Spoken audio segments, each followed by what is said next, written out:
धन्यवाद। मैंने संचयन से इसके पहले आपको गिल्लू महादेवी वर्मा का लेख पढ़ाया था, वो संस्मरण था। ये भी श्री राम शर्मा का लिखा हुआ स्मृति। स्मृति का मतलब होता है यादगार। ये इनके जीवन में एक घटना घटी है जिनको यादगार के रूप में इन्होंने आपके सामने रखी है कि दरअसल में जीवन में कुछ ऐसी घटनाएं होती हैं जो मरने के दिन तक भूलती नहीं है। उसी घटना के बारे में इन्होंने जिक्र किया है। तो सबसे पहले श्री राम शर्मा के बारे में कुछ जान लीजिए। इनका जन्म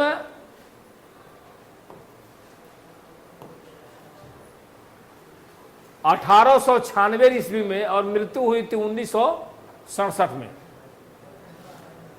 प्रारंभ में अध्ययन कार्य करने के बाद लंबे समय तक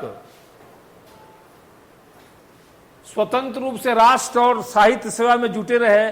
विशाल भारत के संपादक, विशाल भारत उस वक्त एक पत्रिका निकलती थी जिसका ये संपादक थे। संपादक समझते हो? हर अखबार होता है ना, उसका एक संपादक होता है जिसको अंग्रेजी में एडिटर कहते हैं, एडिटर।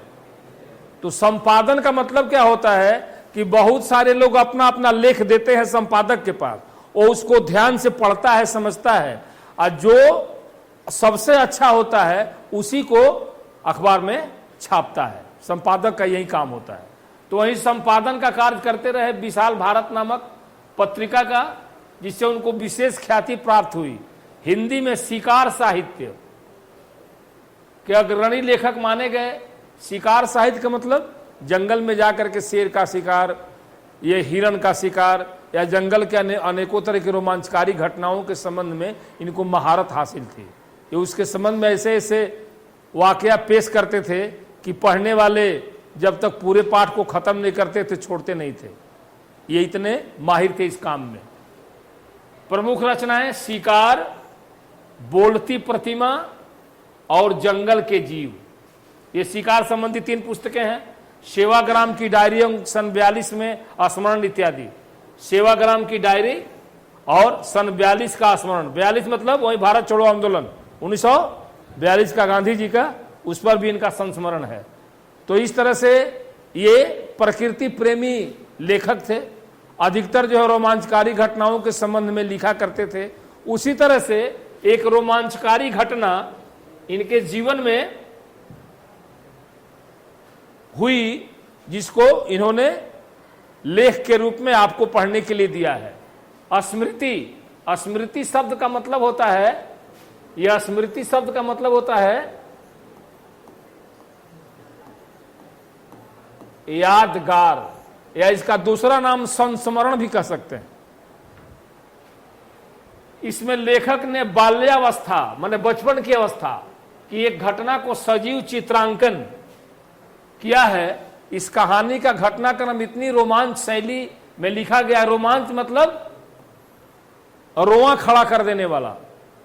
रोमांच जब आदमी में होता है तो किसी आश्चर्यजनक घटना को सोच करके या देख करके होता है। तो इनकी घटनाएं जो इसको आप पढ़ेंगे ध्यान से तो आपको रोमांच हो जाएगा। ऐसी घटना है ये। लिखा गया है कि प्रत्येक क्षण परिस्थिति गंभीरता और सामने आए खतरे का वर्णन पाठक के कौतूहल को आदि से अंत तक बनाए रखता है। बच्चों की सहज जिज्ञासा, जिज्ञासा मतलब मन की इच्छा, एवं क्रीड़ा जैसे क्रीड़ा कैसे कभी कभी उन्हें कठिन और जोखिमपूर्ण मतलब खतरों से भरा हुआ निर्णायक मोड़ पर ला खड़ा करती है। इसका बहुत ही सजीव वर्णन। सजीव मतलब जीवित, जिंदा वर्णन। जिंदा वर्णन का मतलब कि बहुत ही अत्यंत रोमांचकारी। जिंदा पहाड़, मुर्दा पहाड़ देखा है? मुर्दा पहाड़ जिस पर कोई घास फूस नहीं होता है, एकदम केवल पत्थर होता है। और जिंदा पहाड़ का मतलब कि पूरा हरियाली से ढका होता है। इसलिए इनके जो लेख हैं, इनके संस्मरण हैं, सभी जिंदा पहाड़ की तरह हैं। इसीलिए बोला है सजीव वर्णन। वर्णन सजीव होता है क्या? इसमें जीव है, लेकिन ये साहित्य की भाषा है। सजीव वर्णन मतलब आप पढ़ेंगे तो आपको लगेगा कि हमारे साथ ही ये घटना हो रही है। उसी तरह की घटना का इन्होंने वर्णन किया है। देखिए इसमें क्या होता है।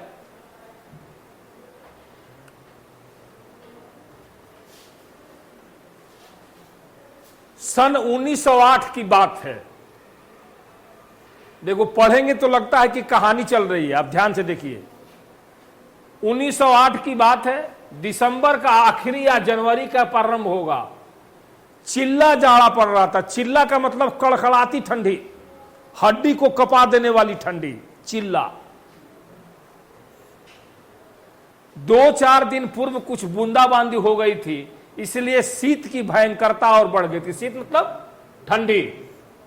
सायंकाल के 3:30 या 4 बजे होंगे। कई साथियों के साथ मैं झरबेरी के पेड़, झरबेरी मतलब बेर का वृक्ष, झरबेरी मतलब बेर का, बैर का पेड़ होता है ना, बेर तोड़ तोड़ कर खा रहा था कि गांव के पास से एक आदमी ने जोर से पुकारा कि तुम्हारे भाई बुला रहे हैं। गांव से बाहर एक बहुत बड़ा बेर का पेड़ था, उसी पर से ठंडी का समय और जाड़े में बेर तोड़ के खा रहा था। लड़के बहुत बदमाश होते हैं बचपन में। शाम को बेर खाएंगे तो सर्दी खांसी होगी ना, दवा कहां से आएगा? लेकिन मानेगा नहीं, मानेगा, पिटाएंगे नहीं करेंगे। वही कर रहा था लेखक। भाई बुला रहे हैं, शीघ्र ही घर लौट जाओ। मैं घर को चलने लगा, साथ में छोटा भाई भी था। अपने तो अकेले था, एक छोटा भाई को ले लिया था साथ में, 8 साल का उसका छोटा भाई का। हम भी खाएंगे तो तुम भी खाओ, हम बीमार पड़ेंगे तो तुम भी पढ़ो, ले लिया था।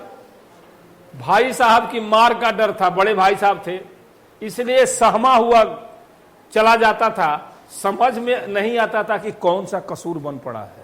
भाई साहब बुला रहे हैं, समझ में नहीं थे कौन सी गलती हुई है, जाएंगे तो मार पड़ेगी। और कुछ नहीं तो शाम को बेर खा रहा था ना, यही बहाना मिल जाएगा 2-4 डंडा मारने के लिए, कम है। उसके बाद कौन सा कसूर बन, डरते डरते घर में घुसा। आशंका मतलब संदेह थी कि बेर खाने का अपराध में ही तो पेशी न हो। पेशी मतलब पेश होना, जज के सामने पेशी होती है ना, तो ये अपने बड़े भाई को जज समझ रहा था। जज के सामने पेशी होगी, लगता है कि आज बात बिगड़ेगा। हाँ, अब पीटने का भय, पेशी हो। पर आंगन में गया तो बड़े भाई साहब को पत्र लिखते पाया, लेकिन वो हो चिट्ठी लिख रहे थे। तो सोचा कि लगता है कि मार नहीं लगेगा, चिट्ठी लिख रहे हैं। कैसे ही आने के बाद तो डंटा लेके आंख गुड़ेर के ताकते, तब न पता चलता कि पिटाएंगे, तो चिट्ठी लिख रहे थे। अब पीटने का भय दूर हुआ। हमें देखकर भाई साहब ने कहा कि इस पत्र को ले जाकर मक्खनपुर डाकखाने में डालो। ये पत्र ले लो और ले जाकर मक्खनपुर डाकखाने में डाल करके आओ। तेजी से जाना, जिससे शाम की डाक में चिट्ठियां निकल जाए, ये बहुत जरूरी है। आप इसको समझ गए। 1908 की घटना है, दिसंबर का आखिरी महीना था, जाड़ा पड़ रहा था। उसके बाद बूंदाबांदी भी हुई थी। सायंकाल के 3:30-4 बजे होंगे। 3:30-4 बजे मैं गांव से बाहर एक झरबेरी के पेड़ के पास अपने छोटे भाई के साथ बेर खा रहा था। तब तक किसी ने गांव से आगे आगे, अरे जाओ तुम्हारे बड़े भाई तुमको बुला रहे हैं। जैसे ही बड़े भाई का नाम सुना, शरीर कांप गया कि हो सकता है कोई कसूर हुई है। अपने छोटे भाई को लेकर जल्दी जल्दी घर आता है। घर आता है तो देखता है कि बड़े भाई साहब आंगन में बैठ के चिट्ठी लिख रहे हैं। उसके बाद चिट्ठी लिख रहे हैं तो सोचा कि वो लगता है कि आज मार नहीं पड़ेगी। बड़े भाई साहब का मूड नहीं लगा, सुनो ये चिट्ठी जल्दी जाकर के मक्खनपुर डाकखाने में डाल के आओ, ये चिट्ठी बहुत जरूरी है, शाम के डाक से निकल जाना चाहिए। उसके बाद आगे देखिए क्या होता है।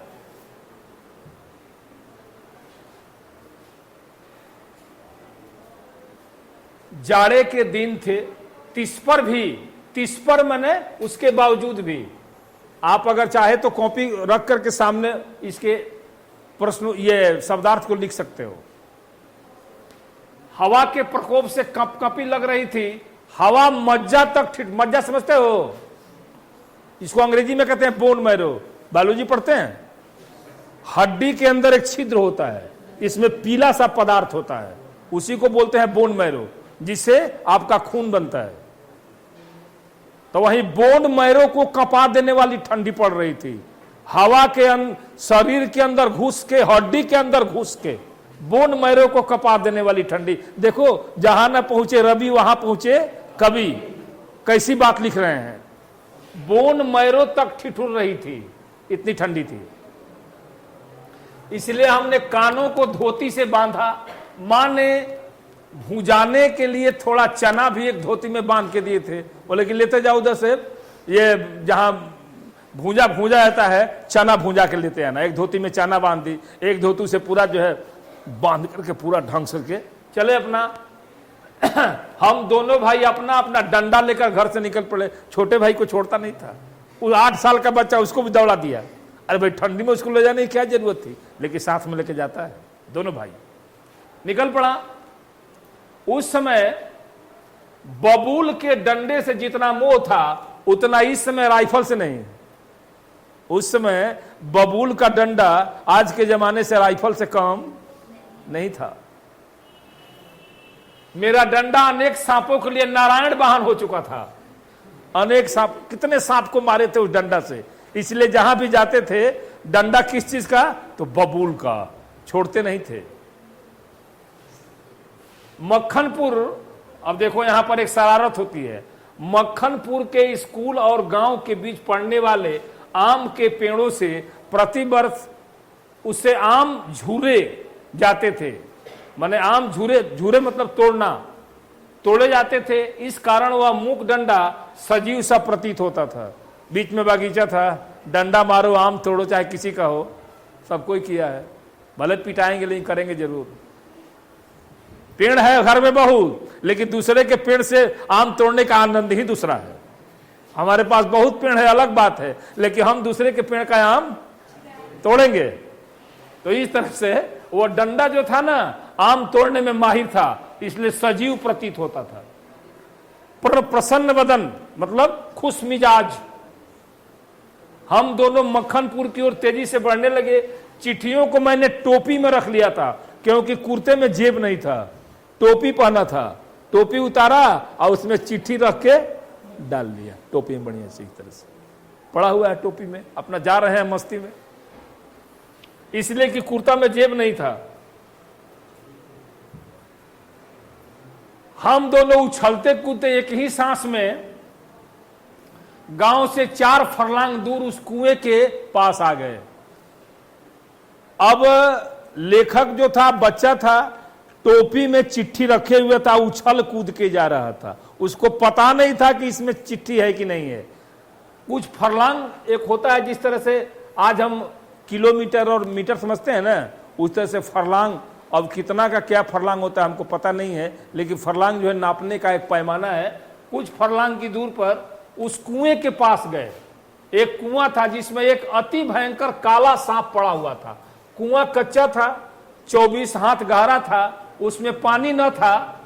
उसमें न जाने सांप कैसे गिर गया था, कारण कुछ भी हो, हमारा उसके कुएं में होने का ज्ञान केवल 2 महीने था।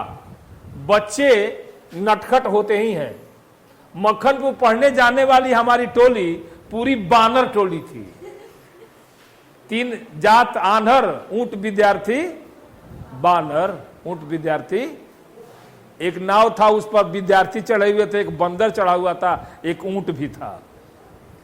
लड़के क्या किए, बंदर को कूदा ऊंट के ऊपर, ऊंट अपना दे उधर के बाद नाव क्या हुई, पलट गए, उसी में डूब के सब मर गए। तो 3 जात आन्हर और ऊंट विद्यार्थी बानर। तो यह है बंदर टीम था इनका। एक दिन हम लोग स्कूल से लौट रहे थे कि हमको कुएं में उझकने की सूझी। सबसे पहले उझकने वाला मैं ही था। कुएं में झांककर एक ढेला फेंका कि उधर से उसकी आवाज कैसी होती है। उसने सुनने के बाद अपनी बोली की प्रतिध्वनि सुनने की, कुआं में झांक करके बोलो ना तो उधर से प्रतिध्वनि होती है। ये न्यूटन का नियम है ना, क्रिया के विरुद्ध प्रतिक्रिया, आप पढ़े होंगे। तो बच्चा था, जाके उसे बोला तो उधर से आवाज आया। अब बच्चों के लिए क्या कौतूहल बन गया, जो भी जाता था उसमें मुंह डाल के आवाज करता था तो उधर से आवाज निकलती थी। इधर से जाने में भी और उधर से, ये दोनों जो है नियम बन गया था। कहीं से एक काला सर्प उसमें आके गिर गया था उस कुएं में। पर कुएं में जो ही ढेला गिराते हुए एक फुसकार सुनाई पड़ी। कुएं के किनारे खड़े हुए हम सब बाल पहले तो उस फुसकार को ऐसे चकित हो गए जैसे किलोले करता हुआ मृग समूह। किलोल मतलब बोलता हुआ, मृग समूह माने हिरणों का समूह। अति समीप के कुत्ते की भौंक से चकित हो जाता हो। जिस तरह से कुत्ते की भौंक से हिरण का समूह चकित हो जाए, वैसे ही जब अंदर से सांप फुफकार मारा ढेला फेंकने के बाद, तो आप स्कूल जा रहे हैं तो आपको क्या जरूरत है कुआं में ढेला फेंकना, लेकिन फेंकेंगे इसलिए कि हम बच्चे हैं, हमारा काम है, जो मना करेगा वही करेंगे। तो उसके बाद उधर से फुसकार जब मारा तो सभी डर के तो सांप फुफकार रहा है। उसके बाद उसके उपरांत सभी ने उछल कूद कर एक एक ढेला फेंका और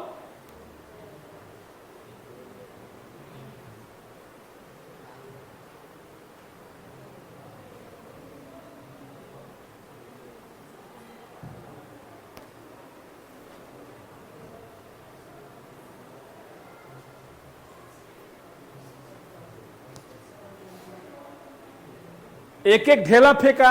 और ढेला फेंकने के बाद इसमें थोड़ा सा कहने का मतलब यह है कि ढेला फेंकने के बाद उसमें से फुसकार निकला तो सभी विद्यार्थी डर गए। अब इसके की आगे की कहानी बताता हूं, मैं पढ़ा हूं इस कहानी को।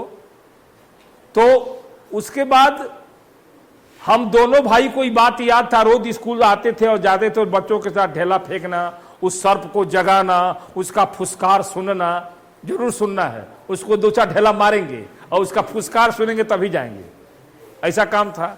ये दोनों भाई जा रहे थे, अपने धुन में मक्खनपुर जाना था। उसके बाद जैसे उझक करके ढेला फेंका तब तक टोपी में हाथ लगी और दोनों चिट्ठी चक्कर काट के कुएं में, इधर से जाते ही वक्त, अभी मक्खनपुर दूर है, डाखाना में चिट्ठी डालना दूर है, तब तक इधर क्या हुआ कि चक्कर काट के चिट्ठी जो है कुएं में गिर गई। अब तो इनके दोनों भाई का पूरा शरीर पसीना से भीग गया कि अब क्या होगा। जरूरी चिट्ठी था, बड़े भाई बोले थे आज ही की डाक में डाल देना, अब क्या हो। अब दोनों भाई रो रहे हैं वहां पर, बड़ा रो रहा है तो छोटा उससे भी तेज की आवाज में रो रहा है, दोनों रो रहे हैं, अगल बगल कोई नहीं है। लास्ट में बड़ा भाई फिर शांत होता है, अब सोचता है कि अब क्या करें, घर अगर जाएंगे तो जम के डंडा लगेगा, तुमको कुएं में जाने की क्या जरूरत थी, काहे गिराया, कैसे गिराया, पिटाने का डर था। इधर झूठ बोलेंगे तो आज तक झूठ बोले नहीं थे, बच्चे अगर झूठ भी बोलते हैं ना तो पकड़ में आ जाते हैं। एक लड़का से हम एक बार गए अपने दोस्त से मिलने के लिए, बोला कि भाई जाके देखो तो घर में पापा हैं, घर में गए, बोला कि हाँ पापा बोले हैं कि हम घर में नहीं हैं। आके हमसे बोला पापा बोले हैं कि हम घर पे नहीं हैं। छोटे बच्चों को क्या पता है। उसी तरह से झूठ बोलना इन लोगों को नहीं आता था। अभी लोग लास्ट में ये सोचे, अब देखो यहां पर लेखक क्या विचार करता है, एक धोती अपना, एक धोती जिसमें चना बंधा था और एक धोती उसके भाई का जो कान बंधे हुए था। अरे पहले के जमाने में टोपी थोड़े था, गुलबंद में नहीं था, बड़ा बड़ा कपड़ा सूती का लो लेकर के अपने कान को बांधते थे और तब कहीं जाते थे। अब उसी ठंडी में सबका धोती खुलवाया, नंगा किया अपने छोटे भाई को। उसके बाद अब सोचा कि अब मौत से लड़ेंगे, हमको कुएं में उतरना है, चाहे इसके लिए जो हो जाए। देखो ये घटना जो है रोमांचकारी होते जा रही है। उसके बाद डंडा, उसमें डंडा बांधता है, अपने भाई के डांड में खूब कस के धोती का एक छोर बांधता है, कुएं के चारों तरफ से एक बार घुमाता है, बोला कि तुम इस तरह केवल ढंग से पकड़े रहो और हम कुएं में उतरते हैं। कुएं के बीचों बीच में उतरने की कोशिश करता है, हट्टा कट्टा शरीर था, हाथ पर नीचे उतरता है। नीचे जब आता है कुछ दूरी पर, अभी ऊपर ही हैं, तो पहले से सांप जो है अपना फाड़ पहना के फिट है, उसके बगल में चिट्ठी पड़ा हुआ है और सांप जो है पूरा फन काट के फिट है। कल्पना करो ऐसे दृश्य में क्या होगा। बीच में लटका हुआ है धोती पकड़ के। गनीमत था कि कुआं कच्चा था, मैंने उससे पानी नहीं था, अभी खोदा जा रहा था, बनने की अवस्था में था। तब तक लेखक क्या करता है कि अपने पैर को कुएं के दोनों तरफ इस तरह एक तरफ टिकाता है, तो अभी तो उबड़ खाबड़ है ना, अभी चिकना तो है नहीं, पेट उसका पैर टिकता है और वहां से कुछ मिट्टी गिरता है नीचे। जैसे मिट्टी गिरता है, सांप जो है क्या करता है, उधर कोने में वो सोचता है कोई कुछ कर रहा है, उधर फुफकार मार के उधर चला जाता है, तब तक थोड़ा सा और नीचे सरक जाता है। अब उसको बहाना मिल जाता है, तब तक थोड़ा नीचे सरकता है, तब तक डंडा क्या करता है, नीचे धोती में से खुल के गिर जाता है। जैसे ही डंडा नीचे गिरता है, सांप उस पर फुफकार मारते हुए काटता है उसको, और उसके मुंह से थोड़ा सा उजला टाइप का निकलता है जो कि विष था उस डंडे के ऊपर। अब लेखक सोचता कि अगर वहां मेरा पैर होता, मेरा हाथ होता, तो फिर हमारा लाश ही तो निकलता इसमें से, ऐसा वो सोच रहा है। फिर लेकिन उसके दिमाग में है कि चाहे मौत हो जाए लेकिन बगैर चिट्ठी लिए हम जाएंगे नहीं, चिट्ठी हमको लेना ही है। फिर नीचे उतरने की कोशिश करता है, धीरे धीरे डंडा जहां पर है उसके बगल में सर्प है, उसके बगल में 2 चिट्ठी पड़ा हुआ है। तब तक जानबूझ के कुएं के एक दीवार को पैर से रगड़ के मिट्टी थोड़ा ज्यादा गिराता है। जैसे ही मिट्टी थोड़ा ज्यादा गिराता है, तब तक सर्प समझता है कि कोई उधर फिर कुछ कर रहा है, तब तक उधर की तरफ सरकता है। तब तक इसको मौका मिल जाता है, एक हाथ से ये धोती को पकड़ के दूसरे हाथ से डंडा को उठा लेता है। डंडा को उठा लिया, लेकिन अभी चिट्ठी उसके हाथ में आया नहीं था।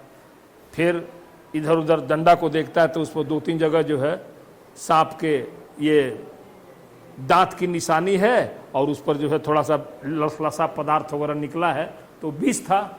उसके बाद फिर डंडे से दूसरे तरफ की मिट्टी को ऐसे पकड़ के ऐसे करता है, उधर से गिरता है। तब तक सर्प जो है उस दीवार से इस दीवार तक सरक का आता है।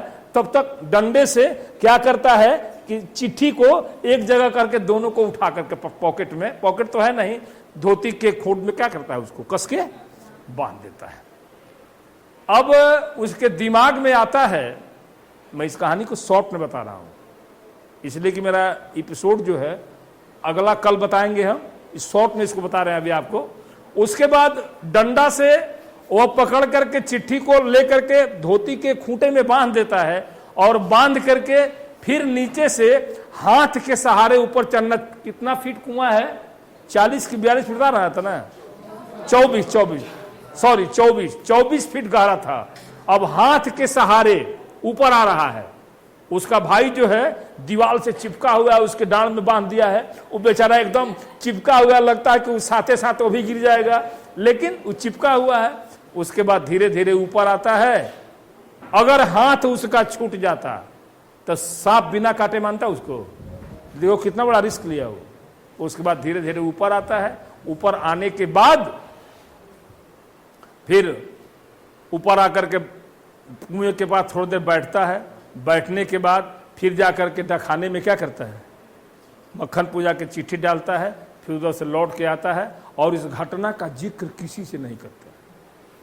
बहुत दिन के बाद अपनी माँ से करता है, तो उसकी माँ रोने लगती है बहुत दिन के बाद। इसलिए शॉर्ट में मैंने इस कहानी को बताया। कल जो इसका बाकी भाग है मैं आपको बताऊंगा।